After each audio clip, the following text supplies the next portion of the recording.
In this artist's notebook, I'll show a range of my work in photography and more recently in digital art and animation dating from 1981. The camera has its own way of seeing the world, just as the computer has its own way of processing images. That, along with curiosity, are the key motivating factors behind this work.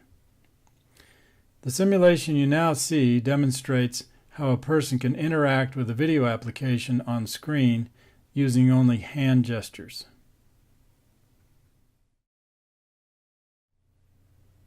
Northern New Mexico holds a certain mystique steeped in its own cultural history, architecture, and landscapes. Taos became a mecca for artists since the turn of the 19th century and still is today. This work, done in 1981, uses a pinhole instead of a lens to make the exposure onto film. The overall effect is a characteristic lack of sharpness and vignetting or light fall off around the edges.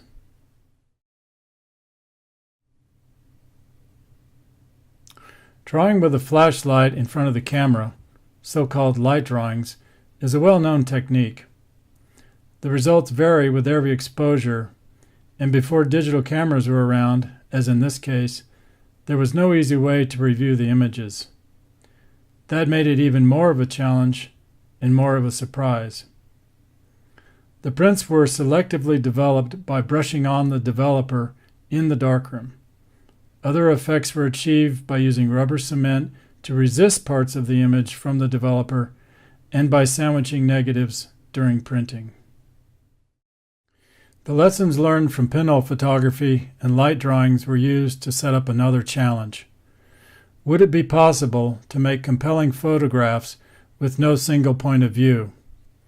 In other words, can you make a photograph with a changing point of view simply by moving the camera during the exposure?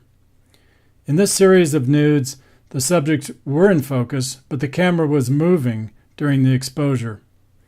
The result is soft, overlapping, and blended images. The challenge, then, was to maintain a center of interest that wasn't completely lost in the blur. The nudes proved that a shifting point of view was a viable idea, but would it work for other subjects?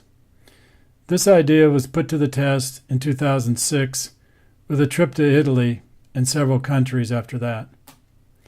The idea was to use the still camera more like the way we see with our eyes. As we look around, our eyes refocus and adjust to the changing scenery. We don't see a blur. But a still camera used in this way does see a blur, and that proved to be the difference in this work.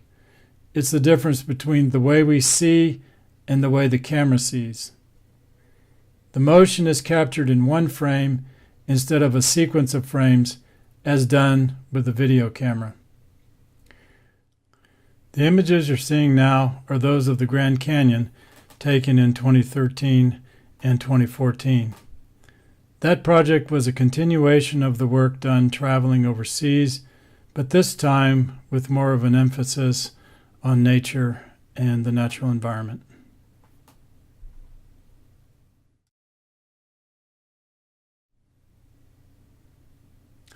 Computer programming languages are now being used in some schools to satisfy a foreign language requirement. The inner workings of a computer aren't such a mystery to those who learn how to program it. That opens up the possibility for making art using code. These images were made with a programming language designed for visual artists, along with programmable microcontrollers.